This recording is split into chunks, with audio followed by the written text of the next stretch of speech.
Where's the father? Someone needs to tell him we can't find the baby." The words tore through the hallway like a blade, sharp enough to slice reality in half. Nurses scattered, alarms flickered down the corridor, and for a moment, the world shrank to a single truth. A newborn was gone. Panic rose in every face except one. The man in the janitor's scrubs didn't shout, didn't sprint, didn't choke on fear the way everyone expected. He simply breathed once, slow and controlled, like someone who'd been here before. And when he lifted his eyes, there was a promise of hell in them, the kind only a parent who knows more than he ever admits can deliver. Because this wasn't just about a missing baby. It was about the exact moment a delusion inside a gated community turned into a crime. Before I show you the instant he realized who took his child and why she believed she had the right, let me anchor you to what really matters. By the way, where are you watching from? Tell me in the comments below. He wasn't supposed to be the calm one. Not here, not now. But while everyone saw a janitor standing frozen in a NICU doorway, the truth ran much deeper and far deadlier. The people who dismissed him would soon learn why he didn't collapse the way an ordinary father would. He stepped back from the chaos, steady in a way that made one of the nurses pause mid-stride. He wasn't tall or loud, just composed, terribly composed, for a man whose child had vanished minutes after birth. His life had taught him not to scream first. Screaming never saved anyone. Thinking did. The name on his badge said Elias Ward, but no one here understood what that name carried.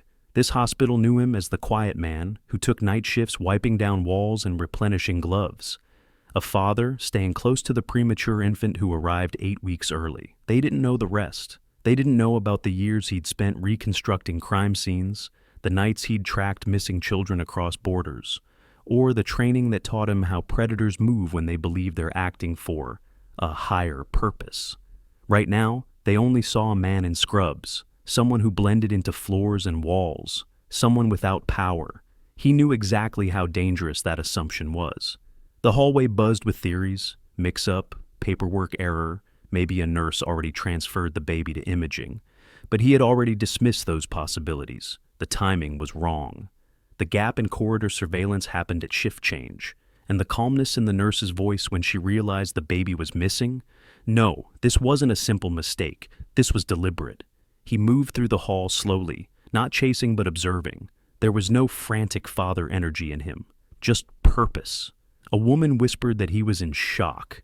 Another said he looked numb, but beneath the mask of stillness ran a river of calculation. Who had access? What time the cameras? Looped, who had motive, who had a grievance. His mind filtered through every interaction from the past 3 weeks of long hospital nights. The receptionist who always spoke too loudly, the HOA badge she carelessly flashed at the sign-in desk, the conversation she had one evening about protecting children from unstable environments. It wasn't a suspicion born from paranoia. It was pattern recognition. The community where he lived had opinions about him. Opinions shaped by uniforms, assumptions, and whisper networks that spread faster than truth. An HOA president with a savior complex could convince herself of anything if she believed it served her neighborhood's morals.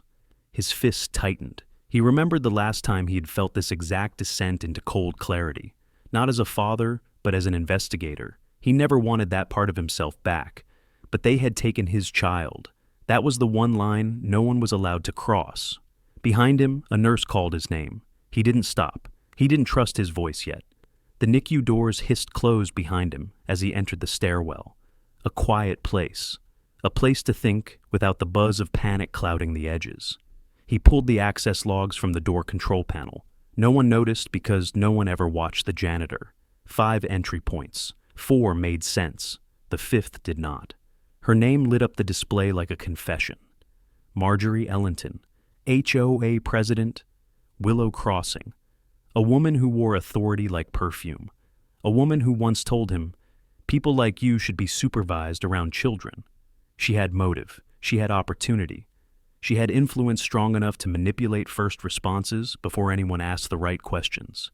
For a heartbeat, he felt his ribs tighten around his lungs, a band of steel drawing inward. Then the feeling passed, replaced by razor focus. He had spent years tracking people with warped belief systems, the kind who stole children not for money, but because they believed they were rescuing them. It wasn't the first time he'd seen this. It was the first time it was his own child. He pushed open the stairwell door and stepped back into the main corridor, the lights humming above him like electricity gathering heat. Now that he knew who he was looking for, everything else became noise. The alarms, the staff rushing past, the security team whispering into radios. Not one of them realized yet that the quiet man standing in their hallway was the only person here who knew exactly how to hunt the kind of woman who believed she was doing the right thing by committing a crime.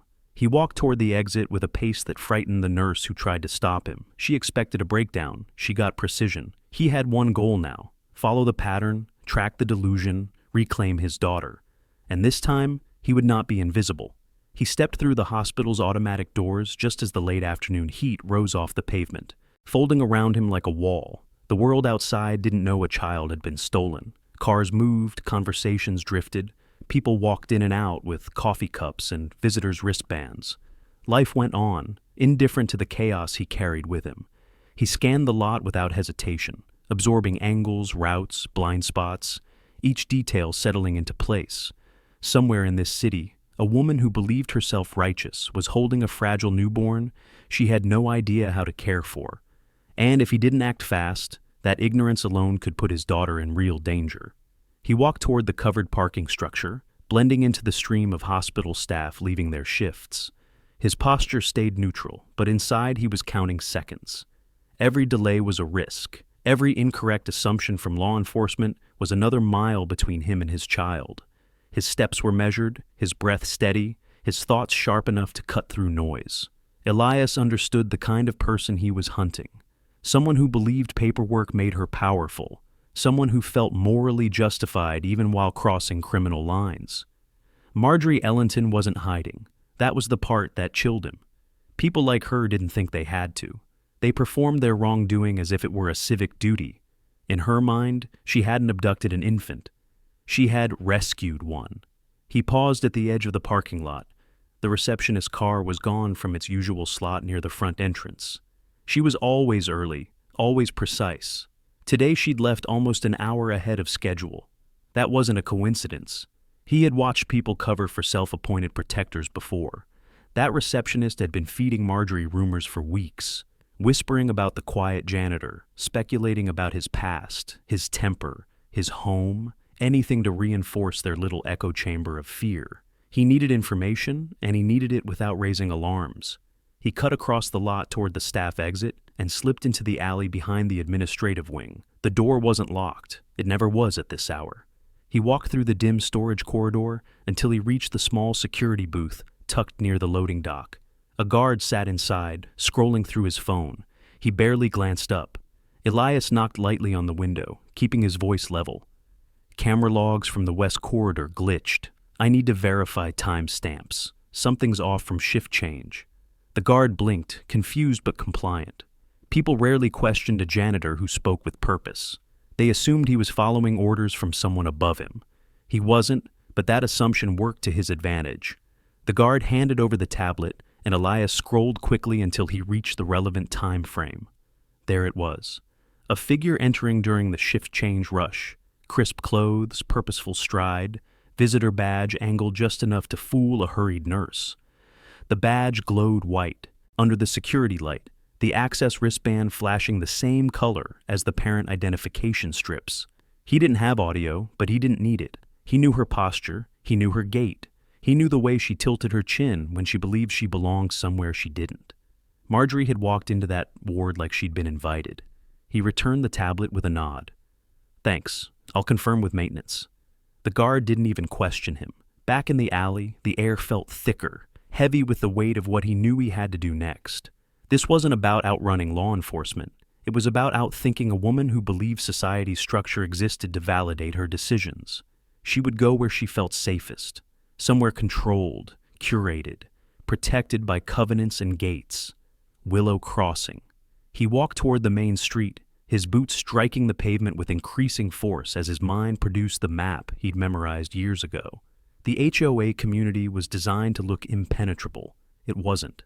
Not to someone who knew what he knew, not to someone who had spent years navigating more complex and hostile terrains than a suburban neighborhood guarded by retirees and cameras.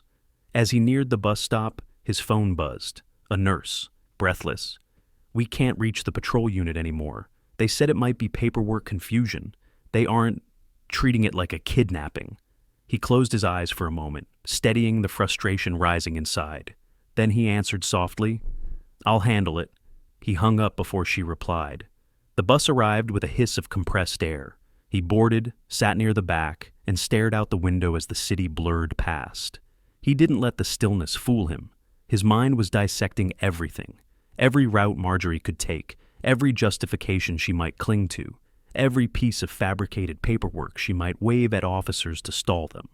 She would talk about custodial emergencies. She would mention rumors. She would play her status like a key, expecting doors to open and questions to disappear. He had seen it before, entitlement weaponized into confidence. But this time, she had taken the wrong child. He watched the bus climb toward the gated district, the sun dipping low across rooftops as shadows stretched long along the road. He wasn't arriving as a victim. He was arriving as a reckoning.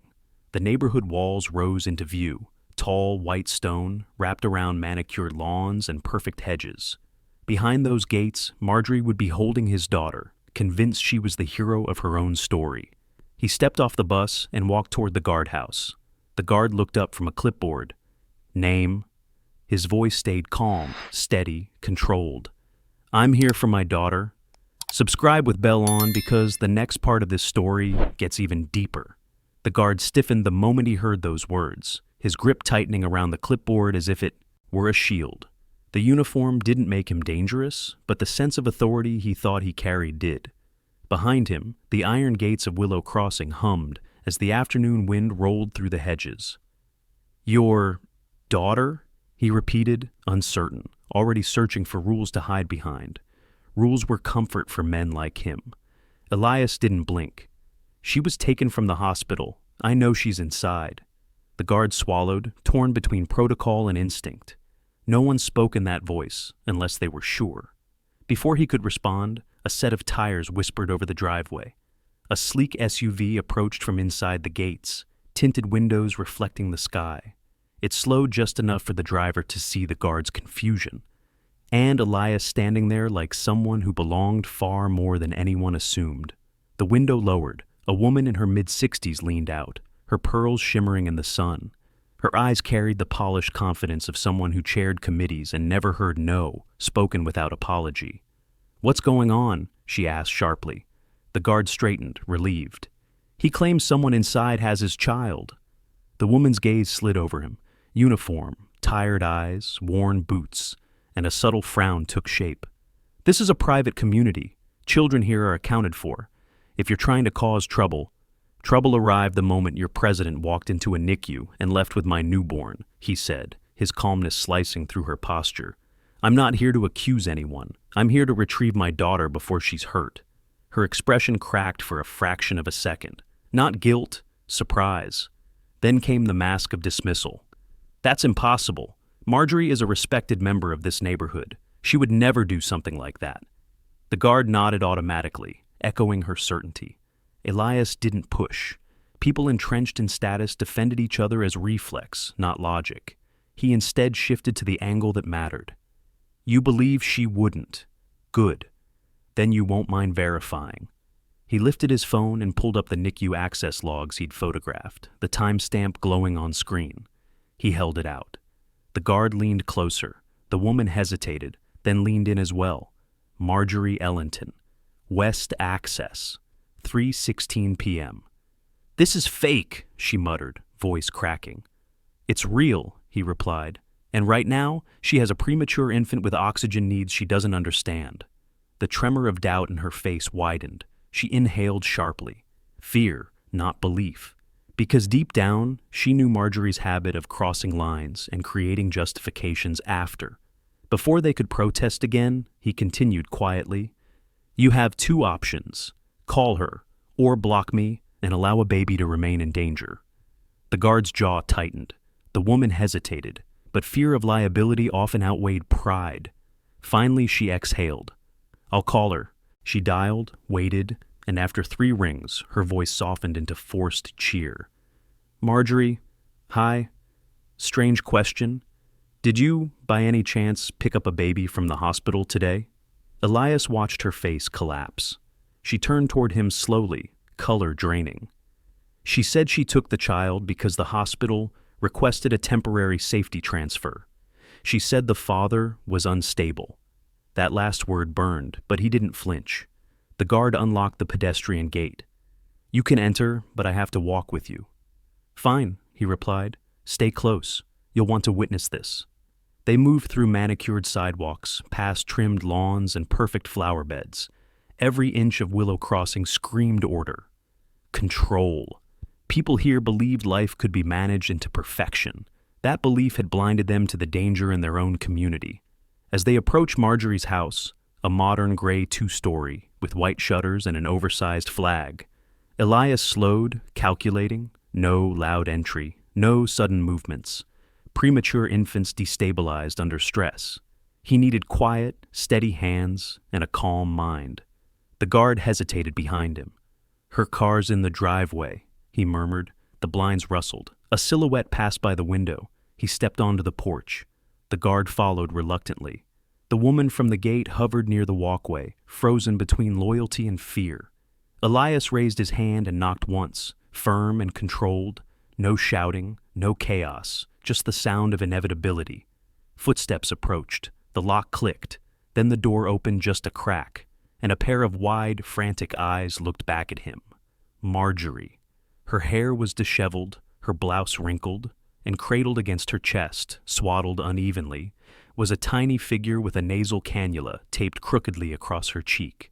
His daughter let out a frail whimper, her breathing shallow and uneven. Elias felt the world narrow to a single point of focus. She needs oxygen regulation now, he said, stepping forward. Marjorie clutched the infant tighter and whispered, I'm protecting her. I'm saving her from you. Every word confirmed what he already knew. She believed her fantasy more than reality. He softened his voice. You're hurting her. Not helping. The guard took a step forward. Ma'am, let him... No, she snapped, gripping the baby with trembling arms. This community depends on us protecting children from dangerous influences. The baby's cry sharpened into a thin, desperate sound. Elias's heart pounded, but his voice stayed impossibly steady. Look at her chest. Look how fast she's breathing. If you love her, if you believe you're helping, hand her to someone who knows how to keep her alive. Marjorie's face broke, the first fracture of truth puncturing delusion. The guard whispered, horrified, She's turning blue. Elias stepped forward, extending his arms. The world around him vanished. The house, the guard, the HOA resident, all drowned beneath the weight of a single reality. I'm her father, he said softly, and I know how to save her.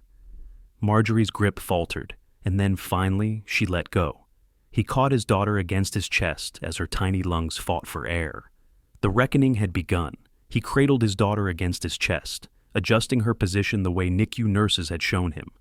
Her breaths came fast and shallow, each one a fragile scrape of sound that cut through him more sharply than any blade. He checked the cannula first, straightening the small tube gently, then listened for the rise and fall of her chest. She was struggling, but she was alive. That was all he needed to know for now. Behind him, Marjorie collapsed against the doorframe, one hand covering her mouth. The guard froze, caught between duty and shock. The woman from the gate took a step back, whispering something that sounded like a prayer.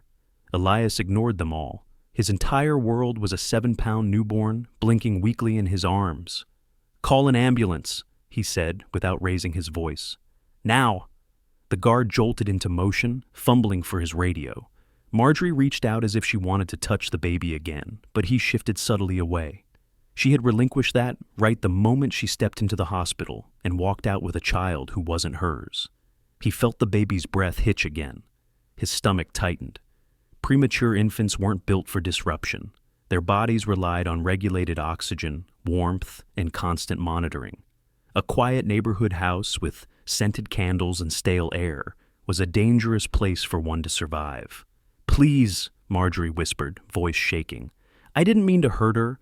I thought... You didn't think, he said, still calm. You decided. That's what makes this different. His voice wasn't raised. He didn't spit anger or accusation. He spoke like a man who had delivered similar lines before, in different rooms to different faces, each time over a child someone believed they were saving. He'd encountered delusion like this more than he wanted to admit. It always wore the same expression: righteous panic. The ambulance sirens grew louder, their echo bouncing off the walls of the pristine neighborhood. The guard waved frantically at the approaching lights, stepping into the street to guide them. Elias kept his eyes on his daughter, monitoring the tiny movements in her lips and chest. The paramedics rushed toward him, but one glance at the cannula told him everything he needed about their hesitation. They didn't know the case yet. They didn't know who he was. They didn't know the story behind this scene. He spoke quickly but clearly. She's premature, respiratory distress, oxygen misplacement for at least an hour. No signs of physical trauma, but she needs regulation immediately. The lead medic blinked at him, processing. Sir, are you? Yes, he said. Her father. That was all it took. The medic snapped into action, lifting the newborn with trained hands, attaching portable oxygen, checking vitals, communicating in clipped, urgent phrases. Elias followed beside them as they moved toward the ambulance. He didn't look back at Marjorie. Her sobs faded behind him, swallowed by the wail of the sirens. Inside the ambulance, he sat strapped to a side bench while the medic secured the infant's oxygen and monitored her heartbeat. For a long moment, the only sound was the hum of machinery and the baby's faint, uneven breaths. The medic glanced up. You handled her well. Most parents panic in these situations. He didn't answer. Panic wasn't something he could afford. Not then, not now, not ever. He spent his life walking through rooms filled with the aftermath of other people's panic. As the ambulance sped toward the hospital, his mind moved in the direction the victory strategy demanded. This wasn't just a rescue. It was the beginning of exposure. For the truth to surface, he needed witnesses, documentation, patterns. He needed people to see what had been hidden beneath HOA charm and social power. He also needed to navigate this without losing control of the legal structure he knew better than anyone else in the city. When they reached the hospital, he stepped out of the ambulance as the NICU team rushed to receive his daughter. They whisked her past him, and for a second, something inside him cracked, but he steadied himself again. She was in the safest place she could be. A breath later, blue and red lights flooded the entrance. Patrol cars, officers, radios blaring, confusion mixed with urgency. And then Officer Trent Mallory emerged, his expression shifting from annoyance to shock the moment he saw Elias standing there. "Where the hell did you go?" Mallory demanded. "We were trying to sort this out, and then you just—" "The abductor was in her house," Elias said. His tone stayed level. "Where else would I go?" Mallory's jaw tightened. You found her? And the kid?" "Yes. You shouldn't have gone alone. You shouldn't have dismissed me." Mallory flinched, not from the words themselves, but from the truth underneath them. Behind him, a second officer approached. "We got a call from Willow Crossing. The HOA president is hysterical." "Good," Elias murmured. "She should be." Mallory stared at him again, seeing something he hadn't seen before. Something precise, controlled. Not a random father in scrubs, but a man who understood systems better than any of them. A nurse approached. "Your daughter is stable for now. She's responding to treatment. We'll update you as we go." He exhaled slowly, tension loosening just enough to let relief in. Mallory cleared his throat. "Sir, we'll need your statement, and hers, and the logs, and—" "You'll get everything," he replied. "But understand this clearly. She didn't act randomly. She acted with confidence, and confidence comes from influence." Mallory hesitated. "Are you saying she has help?" "I'm saying," Elias said, looking straight at him, "that she thought the system would protect her. That was victory strategy step 1, planting the seed that power could not shield wrongdoing. The rest would come soon. At the moment, he cared about only one thing. His daughter was alive. And now, the reckoning had room to grow. Mallory stood there, shifting his weight like a man who suddenly realized the ground beneath him wasn't as solid as he thought. Elias waited, letting the silence work. Silence made people reveal themselves. It made officers reconsider assumptions. It made truth settle into the gaps arrogance once filled. The hum of the hospital doors opening and closing punctuated the moment, each whoosh marking how quickly everything around them was moving compared to the stillness between them. Finally, Mallory cleared his throat. "Look, I didn't know things were this serious. I'll make sure the report reflects what happened. Full priority." Elias didn't nod or thank him. "Good, because this isn't about misunderstanding. It's about someone abusing influence to rewrite reality." His voice held the kind of certainty officers rarely heard from civilians, especially from someone in scrubs. Mallory caught it. He didn't quite understand it, but he felt it. A nurse approached, handing Elias a temporary NICU access badge. "She's stabilized on oxygen. You can see her, but only briefly." Her eyes softened. "She responded quickly. That's because you acted quickly." He accepted the badge, brushing his thumb over the printed date. A tiny identifier, but symbolic. The only proof he needed that his daughter had been where she belonged at the right time. He made his way toward the elevator, Mallory trailing behind as if drawn by something he couldn't explain. When the doors slid open, Elias stepped inside, and Mallory hesitated before joining him. The elevator began its slow ascent, humming as floors ticked past. "You talk like someone who's dealt with things like this before," Mallory said carefully. A behavioral foreshadowing moment, exactly what the victory strategy needed. Elias didn't answer directly. People like her behave in patterns, conviction without evidence, fear disguised as morality, a desire to control what they don't understand. Mallory exhaled sharply. "You're saying she did this on purpose?" "She didn't walk into that hospital by accident." The elevator dinged, doors opening to the muted light of the NICU corridor. Nurses moved with practiced precision. Machines beeped. A faint scent of disinfectant floated through the air. The environment reminded him why he'd taken the night janitor job here.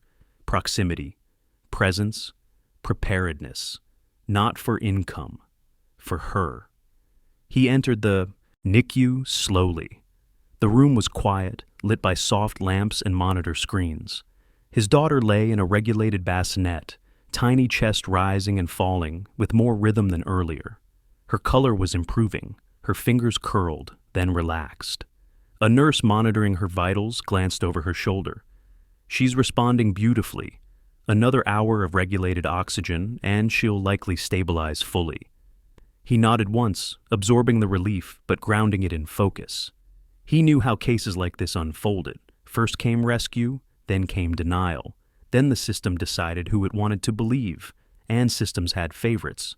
The well-dressed, the socially connected, the ones with pristine lawns and influential neighbors. He approached the bassinet, placing 2 fingers gently against his daughter's palm, her tiny fingers wrapped around his instinctively. The contact tightened something in his chest, a tether pulling him back into who he was at his core, a father, a protector, a man who refused to let delusion rewrite truth. Mallory lingered near the doorway, unsure if he should intrude. "We'll pick her up soon," he said carefully. "You can rest." "I'm not leaving," Elias replied. His voice was soft but unshakable. "Not while someone out there believes she has a claim on my child." Mallory shifted again, uncomfortable. "Look, we'll file charges. She'll be arrested." "She will be," Elias said. "But arrest isn't the end. Exposure is." Mallory frowned. "Exposure?" He didn't explain yet. Instead, he studied his daughter's face. Then the chart clipped to the rail. Her oxygen saturation was rising. Her breathing was evening out. That was what mattered for now. But the next step in the victory strategy had already begun forming in his mind, documenting everything. The humiliation wasn't the goal. The truth was. He needed proof that couldn't be twisted. He needed witnesses who couldn't be dismissed. And he needed a moment where the entire facade of HOA superiority shattered in front of the very people who supported it. Mallory cleared his throat. "By the way, dispatch says Marjorie is still insisting she acted under community emergency authority. Claims she had verbal approval from a staff member." He expected that. Delusion married to entitlement always created a chimera of lies. "Did she say who authorized her?" he asked. "Receptionist from your shift," Mallory muttered. "She's saying you were unstable, that you threatened someone. They're trying to make it look like they acted for safety." A familiar anger flickered behind Elias's calm expression. Not rage, calculation. The receptionist had never liked him. Too quiet, too watchful, too aware of how people move behind masks. And Marjorie needed legitimacy to justify her kidnapping. "She'll double down," he said. "They always do." Mallory leaned against the wall, troubled. "You sound like you've dealt with this, personally." "I've dealt with people who believe their fear gives them authority," he answered, "and people who mistake power for truth." That was the closest he came to revealing who he once was. He stepped away from the bassinet and turned to Mallory. "You need to get statements from everyone, even the ones who think they're just witnesses." Mallory hesitated. "Why?" "Because none of them expect scrutiny. They think their roles protect them." His gaze didn't soften. "It's time they learn those roles don't apply anymore." Mallory exhaled slowly, finally understanding a fraction of the gravity. "All right, I'll start. We'll gather everything, I promise." "You'll have what you need," Elias replied. "But remember this, I won't be silent, and I won't be invisible." Mallory nodded, swallowing his pride. "What are you planning?" He looked back at his daughter, tiny but fierce in her will to survive. "I'm planning," he said quietly, "to ensure everyone sees exactly what she did, in the one place she never expected to stand accountable." Mallory frowned, confused. "Where's that?" Elias's eyes hardened. "The courtroom." Mallory stood frozen for a second, trying to understand what he'd just heard. The courtroom. The word hung between them, heavy with implication. Elias didn't elaborate. He didn't need to. His tone carried a certainty that made the officer straighten unconsciously, as if preparing for something he wasn't yet equipped to handle. The NICU machines hummed steadily behind them, grounding the moment in the reality that had started everything.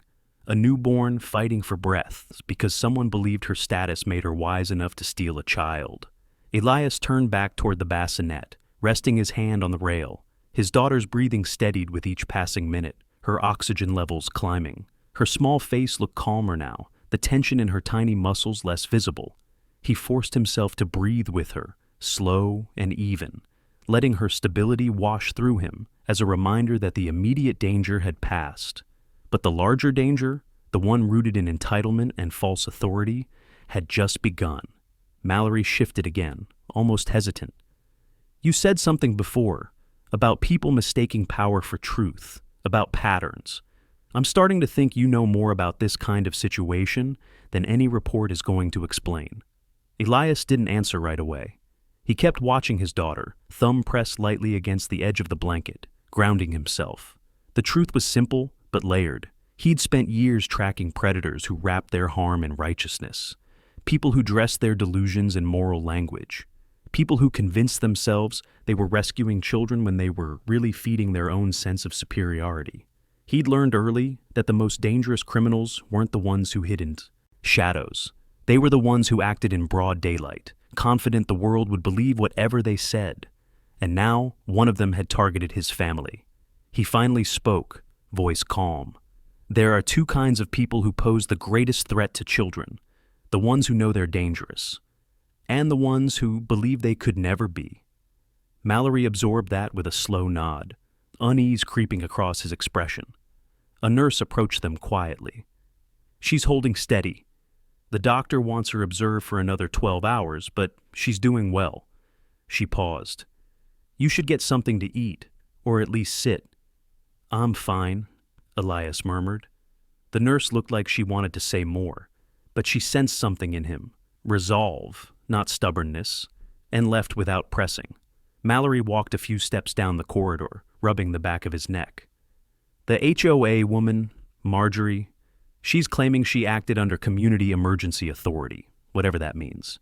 But dispatch said she's shaken, crying, refusing to leave her house. She keeps saying she saved the baby." "That's her narrative," Elias said. "It's the only framework that lets her justify what she did. If she admits fault, the entire identity she built falls apart." "That's extreme," Mallory muttered. "It's calculated," he corrected, "and it's what makes her dangerous." Mallory studied him again. "You keep talking like you've profiled people like this before." He didn't respond, not directly. "Right now, she's panicking. That means she'll double down. She'll call board members, neighbors, maybe even a lawyer from her social circle. She'll spin the story before anyone else can. That's what people like her do, huh? Mallory said quietly. No, Elias said. That's what people who rely on status instead of truth do. He stepped away from the bassinet, rolling his shoulders slowly as if settling into the version of himself he'd been avoiding. The version that didn't hesitate to follow trails humans didn't want uncovered. The version that recognized patterns the instant they formed. He turned to Mallory. You need to preserve everything. Access logs, camera timestamps, nurse statements, even her phone call from the gatehouse resident. Every detail. Mallory nodded quickly. Already told the team. We're collecting all of it. She'll try to change her story, Elias said. People who act from panic always do. But facts don't shift if they're anchored early. Is that why you mentioned the courtroom? Mallory asked. The corner of Elias's mouth twitched. Not a smile, but a flicker of something sharper. Marjorie believes the system works for her. That's how she's operated in her community for years. HOA rules, neighborhood influence, social power. He paused. But none of that translates to a courtroom. Mallory swallowed. She's going to be charged, no question. No, Elias said softly. She's going to be seen. The difference hung heavily in the air. The NICU door opened again, and a doctor entered quietly, reviewing the chart. Her lungs are responding well, he said. If she maintains this pattern, she'll be out of acute danger by morning. Elias nodded, the tension in his shoulders easing slightly. The doctor continued. You can stay as long as you need. He returned to his daughter's side, brushing one finger gently along her tiny arm. She stirred, adjusting her position, her breaths now rhythmic and strong. He let the moment settle. Then he straightened, turning back toward Mallory. I need you to file the report exactly as it happened. No softened language, no assumptions. And I want a copy. Mallory hesitated. You want it for court? I want it, Elias said. For truth. Mallory nodded. I'll get everything. Elias watched him go, then looked back at his daughter. The next phase was already forming in his mind. The one where the public exposure began. The one where the community that trusted Marjorie would finally see what she'd done. The one where the people who dismissed a janitor would watch the truth unfold where it could not be rewritten. He leaned slightly closer to his daughter, lowering his voice to a whisper only she could absorb. You're safe now, he murmured. But she's not. The reckoning had found its direction. He remained by the bassinet long after Mallory left, watching the steady rise and fall of his daughter's fragile chest. Each breath she took loosened one invisible knot inside him, but not enough to dim the sharpness forming in his mind. The crisis had passed, but the consequences were only beginning. What Marjorie had done wasn't a misunderstanding or a moment of panic. It was a belief turned into action, a belief that she had the authority to decide who was worthy of parenthood. Elias had spent years dealing with people like her, but never one who navigated cul-de-sacs instead of war zones, or committee meetings instead of criminal networks. In some ways, that made her more dangerous. A soft rustle broke through his thoughts. The NICU doctor stepped closer, scanning the monitor. She's recovering well, he said. If she continues like this, she'll stabilize fully by morning. He hesitated, sensing the storm beneath Elias's calm exterior. You can rest in the chair. I'll have the nurses bring blankets. Elias nodded, but he didn't sit. His body needed rest, but his mind was running through steps. Legal, procedural, strategic. He'd seen many cases fall apart because the first 24 hours were mishandled. But this time, he wasn't tracking a stranger or gathering intel for a commander. This time, the victim was his child, and he wasn't letting the system decide the pace. Not again. He walked toward the small viewing window, staring. Through the glass at the nursery beyond, everything was quiet, dimmed lights, soft beeping, nurses moving gently between cribs. A sanctuary, the exact opposite of the world outside. He leaned his forehead lightly against the glass, letting the cool surface steady him. A soft knock on the corridor wall drew his attention. The NICU nurse from earlier approached, carrying a folder. These are the copies you asked for, she said quietly.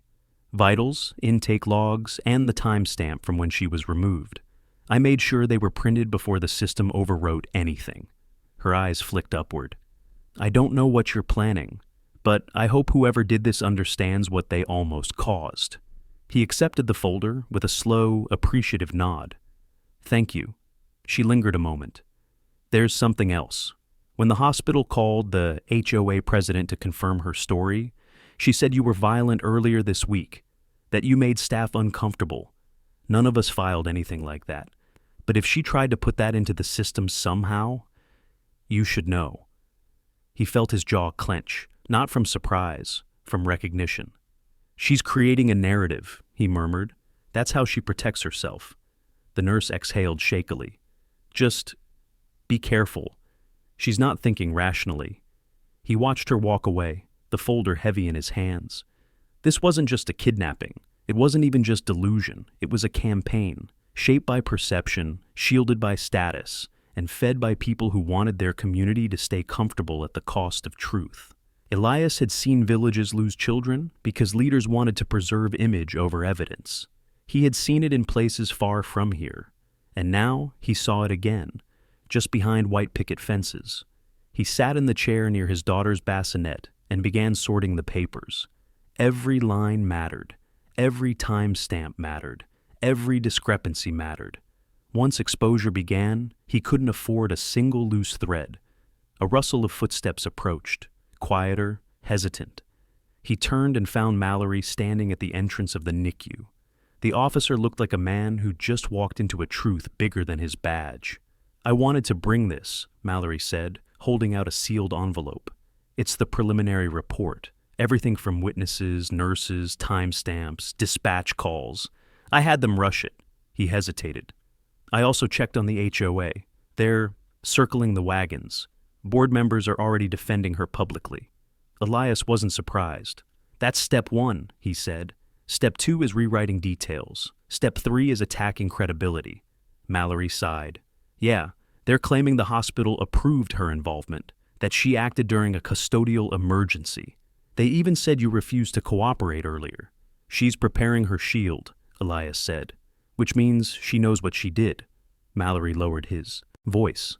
"Look, I know you don't owe me anything, but you talk like someone who's lived this before. Off the record, who were you before this?" He didn't answer directly. He didn't need to. Instead, he opened the folder, removed the printed NICU log, and handed it to Mallory.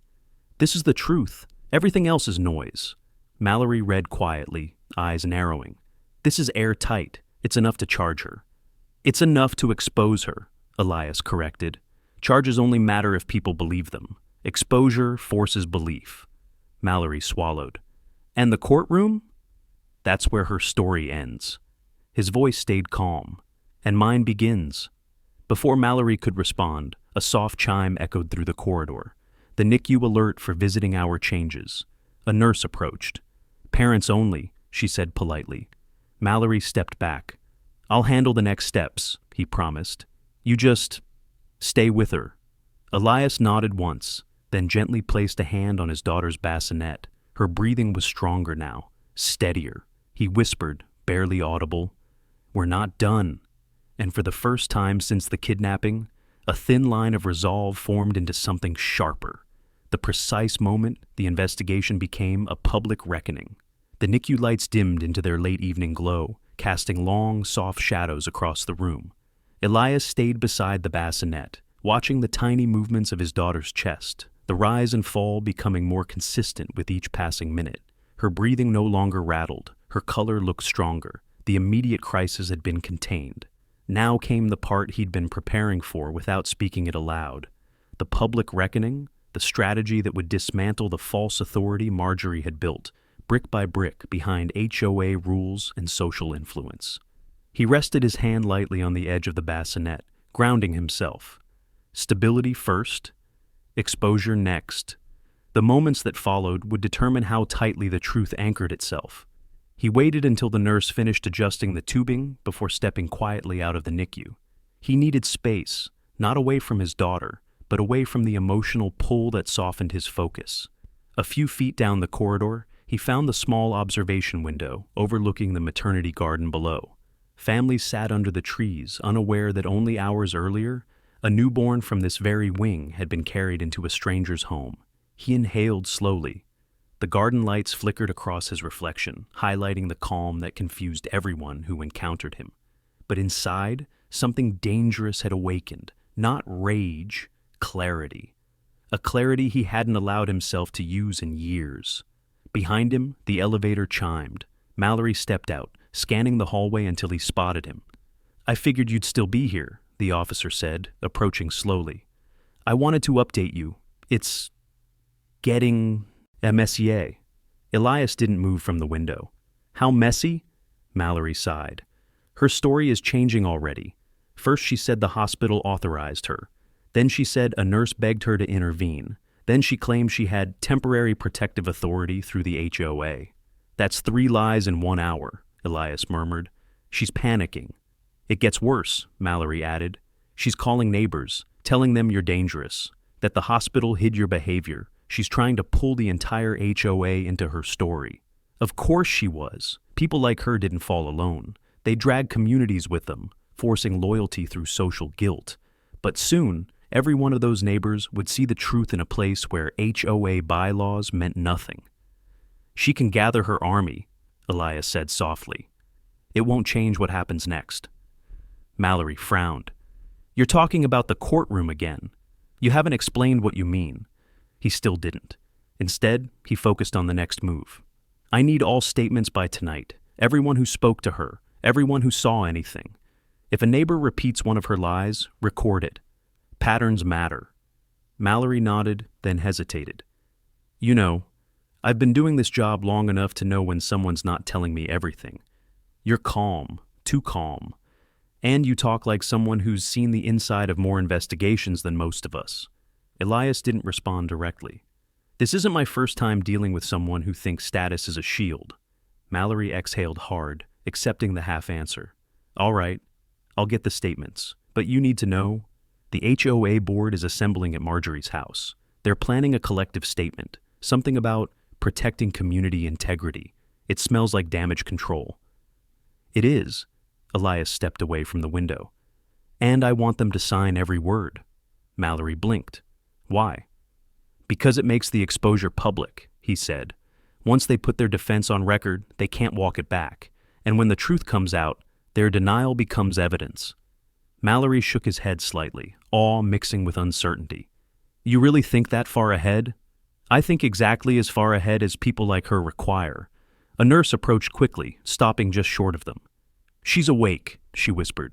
"Just fussy, not distressed." The words softened something inside him. "Thank you."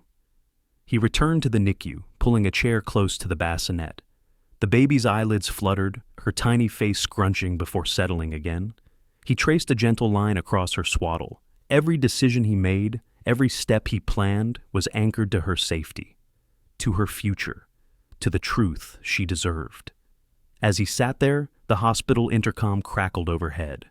Somewhere on another floor, a shift was changing. Voices drifted in and out, nurses giving reports, doctors discussing rounds, the steady rhythm of institutional life continuing around him. But within that flow, his mind returned to strategy. Victory strategy. There were 3: public exposure, victory strategy, the verachate, poetic justice. Both required timing, both required patience.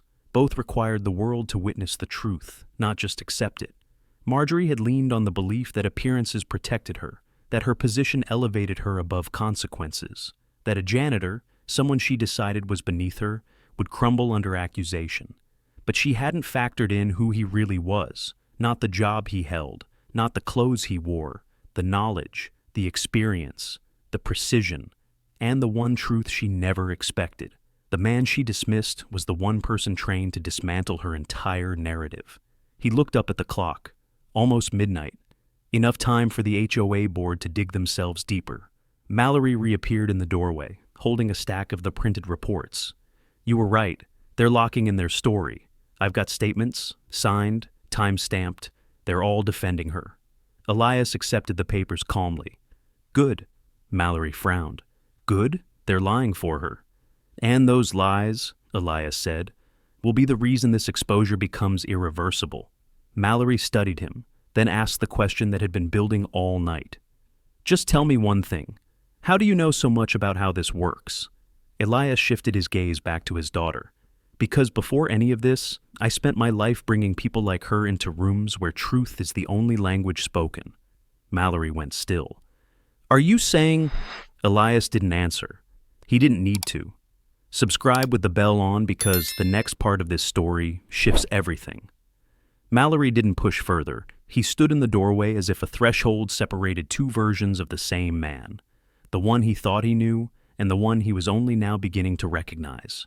Elias looked back down at the reports, flipping through the pages with the same quiet precision he used when examining old case files years ago. The HOA board statements were exactly as predicted: uniform, defensive, full of community language designed to obscure the truth. Words like concern, perceived threat, protective intervention. None of it held weight. All of it exposed their complicity. He read each one slowly, mentally categorizing them. The contradictions, the phrasing, the coordinated attempt to turn delusion into legitimacy. Then he closed the folder, set it on the rolling tray beside the bassinet, and rose from the chair. His daughter slept soundly, her tiny breath steady and warm beneath the soft NICU lights. The sight gave him strength he didn't show, but deeply felt. Mallory watched him. You're planning something, he said quietly. I'm preparing, Elias corrected. For what? For the moment their false narrative collapses. Mallory ran a hand through his hair. You know, when we first got the call, I thought this was some messy custody issue, maybe a misunderstanding. But after reading that report, after hearing how they're all backing her, I get it now. She's been running that neighborhood for years. Everyone falls in line. They fall in line because they think she protects them, Elias said. They forget that people who need control become dangerous when challenged. Mallory hesitated. What are you going to do when this hits court? Elias didn't answer directly. Instead, he stepped toward the window overlooking the NICU floor below. Nurses moved quietly, adjusting monitors, whispering reassurances to worried parents. But he wasn't looking at the nurses. He was looking at the long reflections stretching across the glass.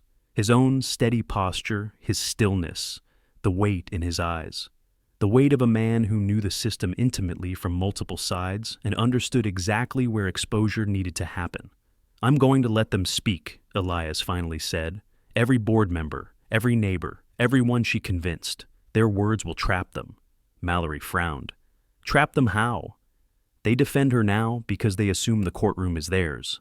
They assume the judge will see them the way society sees them, as responsible, respectable, trustworthy. He paused.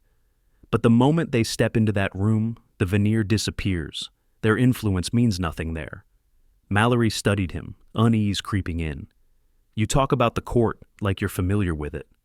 I am, Elias said simply.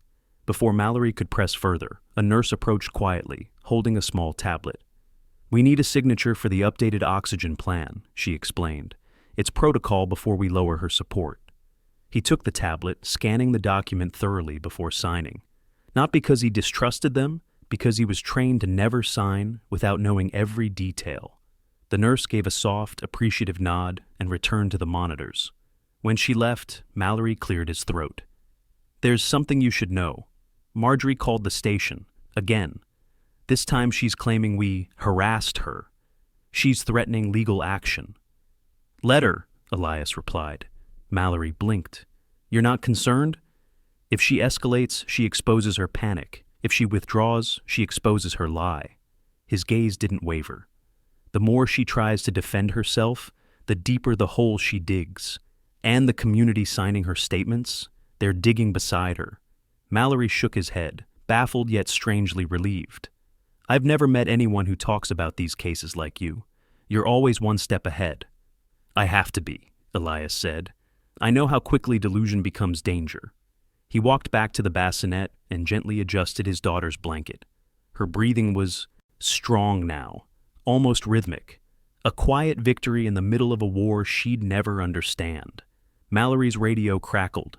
Unit 12, update on Willow Crossing. The suspect is refusing to leave her residence and demanding her lawyer. She's requesting a community mediator to intervene. Mallory winced. She's spiraling. She will, Elias said, because she still believes she holds authority.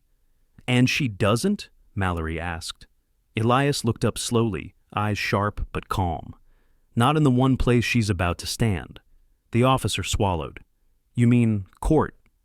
Elias didn't need to confirm it. Another nurse approached cautiously. She's stable enough for transfer to a recovery cot if you'd like to sit with her more comfortably. Her voice softened. We can bring her closer to you. He nodded, and she carefully moved the sleeping baby into a temperature-regulated cot beside a padded chair. Elias sat, lightly brushing a fingertip along her tiny hand.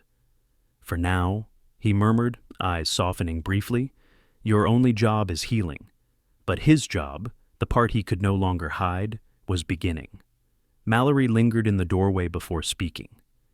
If this ends up bigger than we think, if public attention hits, are you ready for that? Elias didn't look away from his daughter. I've handled bigger. Mallory exhaled. I believe that now. Elias's grip tightened around the cot rail, not with fear, but resolve. The exposure begins soon, he said, and when it does, every person who defended her today will wish they had told the truth. Mallory nodded slowly. What happens next? Elias's gaze hardened into steel, the first visible glimpse of who he truly was. We move from documentation, he said quietly, to evidence that destroys their entire story. Subscribe with the bell on because the next part reveals exactly how everything turns against her. Mallory left moments later, stepping out of the NICU with the look of a man carrying more questions than answers. Elias remained seated beside the cot, one hand resting lightly near his daughter's arm, absorbing the quiet rhythm of her breathing. Her tiny chest rose and fell with soft determination, each inhale stronger than the last. She was stabilizing, recovering, healing, and with every breath she took, the next step of his plan crystallized. The victory strategy wasn't just about catching Marjorie.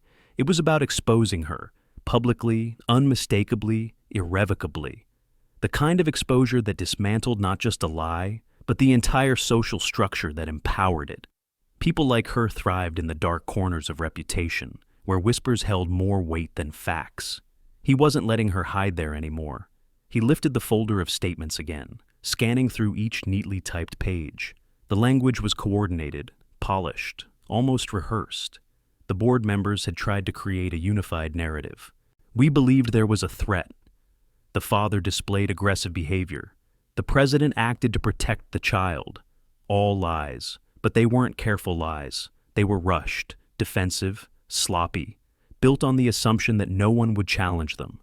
He marked the inconsistencies silently, timestamps that didn't align, duplications in wording, statements referencing conversations that never occurred. This wasn't just a defense. It was a collective illusion, and illusions shattered cleanly under the right light. A soft cough at the doorway made him look up. Officer Mallory had returned, holding a different expression this time. Not confused, not overwhelmed, but purposeful. I know you said you needed documentation, he said, but I think you'll want to see this. He handed over a small voice recorder, its casing scratched from use. Elias raised an eyebrow slightly. What is this? One of the board members broke, Mallory said quietly. She came to the station crying, said she didn't want to lie anymore. She recorded a conversation earlier today, Marjorie assigning roles, telling them exactly what to say.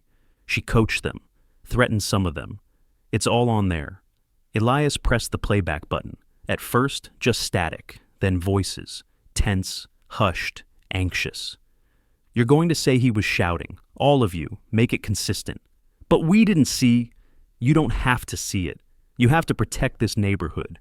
If he stays here, our property values drop, our safety drops. Don't you understand? I rescued that baby. I did what none of you had the courage to do. Another voice trembled. Marjorie, the officers are asking questions. Let them ask. We will give one story. Mine. Static swallowed the rest. Elias closed his fist around the recorder, holding it just long enough for the weight of it to settle. Proof. Raw, irrefutable proof. Not just of her actions, but of the mindset behind them. This wasn't an accident. It was entitlement weaponized into kidnapping. Mallory folded his arms. She told the others you were dangerous, violent. I think she believed it would bury you. It would have, Elias said quietly, if she'd chosen someone who didn't know how people like her think. Mallory hesitated. Look, I think I deserve to know something. Earlier, you said you'd spent your life bringing people like her into rooms where truth is the only thing that matters. What did you mean? Elias didn't answer immediately. He set the recorder on the table beside the cot, then wiped a thumb gently across his daughter's tiny knuckles. She felt warm now, not cold, strong, not fragile. I meant, he said slowly, that I know how to present evidence in a way that strips away lies. Completely. Mallory swallowed. You were law enforcement? Not exactly. Military? Elias's silence confirmed enough. Mallory exhaled. That's why you're calm. Why you knew exactly how she'd react. Why you kept asking for statements instead of arguing. I've learned never to argue with delusion, Elias said. You expose it. Mallory nodded slowly. Well, this recording will do exactly that. No, Elias corrected. This recording will open the door. The exposure comes next. Mallory blinked. What's next? The hearing, Elias murmured, eyes steady. Where she believes she'll talk her way out. Mallory frowned. You think she still believes that? She believes she's the victim now, Elias said. She believes she's the only one who understood the threat. People like her don't prepare for accountability. They prepare for sympathy. Mallory rubbed the back of his neck. We've scheduled the initial hearing for tomorrow morning. She'll be brought in. The judge assigned... Elias cut in gently. I already know who's assigned. Mallory blinked. How? Elias didn't answer. He simply turned his gaze back to the cot, to the newborn sleeping peacefully in the security of a system that had nearly failed her. Mallory shifted awkwardly. Look, one more thing. She asked for her board members to attend. She wants them in the courtroom to show community support. A thin, quiet exhale left him. Good. Mallory raised an eyebrow. Good? That means witnesses, Elias said softly. People who need to see the truth unfold in real time. Mallory hesitated. You're planning something big. No, Elias replied, voice low but resolute. I'm planning something honest. He brushed one last finger along his daughter's cheek, then rose from the chair. The system believed it knew who he was. The HOA believed it knew who he wasn't. Tomorrow, both would learn the truth. He stepped toward the NICU door, his voice barely above a whisper, as he said to his daughter, Rest tonight. Tomorrow is when everything changes. Morning arrived with a cold, muted light that seeped through the hospital windows. Elias had not slept. He didn't need to. Years of operating under pressure had trained his mind to remain razor-sharp, even when his body begged for rest. He stood by his daughter's cot as the NICU doctor made final checks. Her breathing was steady, her oxygen levels stable, her color warm. She was safe enough for him to step away. Not comfortably, not entirely, but enough. He traced a gentle line across her fingertip, grounding himself. I'll be back, he whispered, though she couldn't hear him. What mattered was the promise, a promise he had every intention of fulfilling, after he finished what needed to be done. A nurse approached quietly. She's doing beautifully. You go handle what you have to. We'll watch her. He nodded once, grateful for the steady confidence in her voice. Then he stepped out of the NICU and walked down the corridor, each footfall measured. Purpose guided him now. Not fury, not panic, just precision. He had the statements, the hospital logs, the recording. The exposure phase wasn't coming. It was here. Mallory waited near the elevator, uniform crisp, but eyes anxious. She's already at the courthouse, he said. Her board members came with her. They're sitting together in the gallery, like a show of support. Let them sit, Elias said calmly. Mallory exhaled. You sure you're ready for this? Elias pressed the elevator button. I've been ready since she walked into the NICU. The ride down was silent. Mallory stole glances at him, trying to reconcile the man in hospital scrubs with the person who spoke like he understood more about courtrooms than any civilian should. When the doors opened, they walked through the lobby and out into the crisp morning air. A patrol car waited near the entrance. As they approached, Mallory lowered his voice. One more thing, she's still sticking to her story, claims she had authority, says the community backs her. Elias wasn't surprised. People cling hardest to lies when they're closest to collapsing. The drive to the courthouse was short, but tension filled every second. Willow Crossing neighbors stood outside, whispering and clutching coffee cups, casting glances that blended confusion with misplaced loyalty. Marjorie had cultivated these people, her audience, her shield, her echo chamber. Inside, the courtroom buzzed with murmurs. HOA board members filled the front rows, polished and rehearsed, each wearing the same expression: certainty. They believed their version of events would dominate. They believed the judge would sympathize. They believed influence would carry them the way it always had. They had no idea the ground beneath them was about to fold. Elias entered quietly, still wearing the hospital scrubs. A few board members stiffened, whispering behind manicured hands. Marjorie sat at the defense table, face pale but posture rigid, her lawyer murmuring frantically beside her. She looked at Elias with a peculiar mix of fear and righteous indignation, as if she still believed she was the hero of this story. Mallory guided him to a row near the front. "You'll be called soon," he said softly. But Elias didn't sit.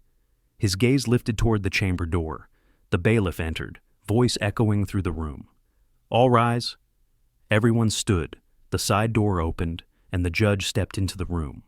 Gasps rippled through the benches. Marjorie's mouth fell open. The board members froze. Mallory stumbled back a half step, because the judge was not a stranger.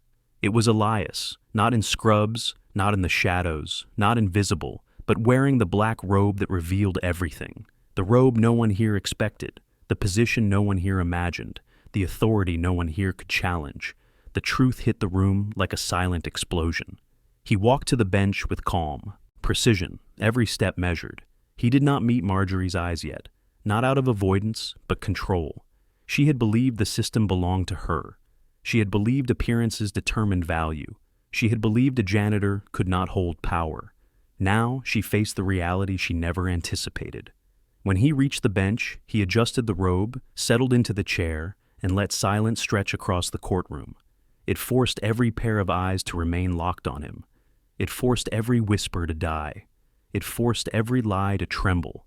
Finally he spoke, voice calm, authoritative, unmistakably grounded in truth. "This hearing will determine the validity of the defendant's actions, the credibility of the statements submitted, and the welfare of the child involved." Marjorie's lawyer stuttered. Your Honor, we were told Judge Hargrove recused himself an hour ago due to conflict of interest," Elias said evenly, "and I was assigned as the secondary judge on call." The courtroom shifted, a wave of disbelief crashing through the rows. Marjorie trembled. This isn't fair. You can't—" "Sit down," Elias said softly, but with a force that ended the argument instantly. He reached for the folder placed on the bench, the same folder containing her lies, her instructions, her control. He opened it. The board members leaned forward, suddenly realizing they were not spectators. They were participants, and they were about to be exposed. He lifted the recording device gently. "Let us begin," he said. And just like that, the reckoning stepped into the light. The recording device sat on the bench like a quiet blade, small, unthreatening, but sharp enough to cut through every lie holding this community together. Elias pressed play. A hush fell over the courtroom, so complete that even the fluorescent lights seemed to dim beneath the weight of what was about to be revealed. Static. Then Marjorie's voice filled the speakers, brittle and frantic. "You're all going to say the same thing." He was shouting, aggressive, unstable. "We're protecting the neighborhood. We're protecting the child." Gasps rippled through the gallery. The board members stiffened as their own voices followed, uneasy, pressured, coerced. The recording revealed everything. Fear of her, her threats, her manipulation, the complete fabrication of a narrative designed to erase her crime and bury his truth. Marjorie lurched to her feet. "This is taken out of context." Elias didn't raise his voice. "Sit down." The authority in those two words was not forceful. It was absolute. She sank back, trembling. He let the recording play through to the last whispered plea. One of the board members begging her to stop. When silence returned, he closed the file slowly and looked out over the room. The HOA members wouldn't meet his eyes. Their certainty had collapsed, leaving nothing but shame and shock in its place.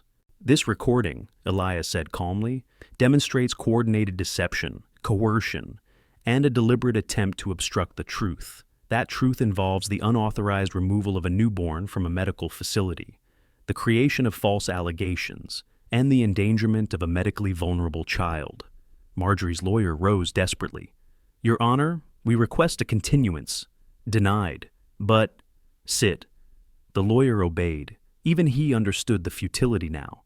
Elias turned to Marjorie directly. She looked as though she were shrinking into herself, pearls trembling against her throat. Everything she'd relied on, reputation, board support, confidence, social influence, lay shattered at her feet. "You entered a hospital without authorization. You removed a premature infant from life-regulated care. You falsified claims about the child's father, and you coerced your board into supporting your delusion." His words were measured, steady. "Do you deny this?" Her lips trembled before she whispered, "I was protecting her." "You endangered her." Elias leaned forward slightly, every syllable carved from controlled truth. "And you believed your position placed you above accountability." Tears streaked down her face. I didn't know he was—" "A father?" Her breath hitched. "A man committed to his child?" Silence. "A human being worthy of the same dignity you demand from others?" Her sobbing deepened, shoulders shaking. But Elias didn't soften. Compassion and accountability could coexist, but one could never erase the other. He shifted his gaze to the gallery. "Each of you who signed these statements participated in an attempt to rewrite the truth. Whether through fear or loyalty is irrelevant. You are complicit." Whispers erupted. Guilt, confusion, disbelief. They had never been addressed like this, never been held accountable as a collective force. The courtroom had stripped away the protection of fences and bylaws, leaving them exposed to the one thing they couldn't control: truth. He set the folder down. "Officer Mallory." Mallory stood immediately. "Yes, Your Honor. Take Ms. Ellington into custody on charges of felony child abduction, filing false reports, reckless endangerment, and obstruction." The board members gasped. Marjorie let out a sound halfway between a plea and a cry. "Please, please. I thought I was helping her." Mallory approached, cuffs ready. Elias spoke one last time, voice softer but no less resolute. "A child does not need your control. A child needs safety." His eyes didn't waver. "You stole my daughter because you believed your judgment mattered more than her life. That belief ends today." Marjorie broke completely as Mallory cuffed her. Her legs buckled, forcing the officer to steady her as he escorted her down the aisle. The gallery parted in shame, no longer a wall of support, but witnesses to the consequences they helped create. When the door closed behind them, silence filled the room once more. Elias removed his robe with deliberate calm and placed it on the bench. The bailiff called for recess, but he didn't wait. He stepped down, the room parting for him, not out of reverence, but respect born from truth revealed. Outside, the morning light felt different, clean, honest. He breathed it in quietly, then walked toward the hospital with the same steady resolve he'd shown since the moment everything began.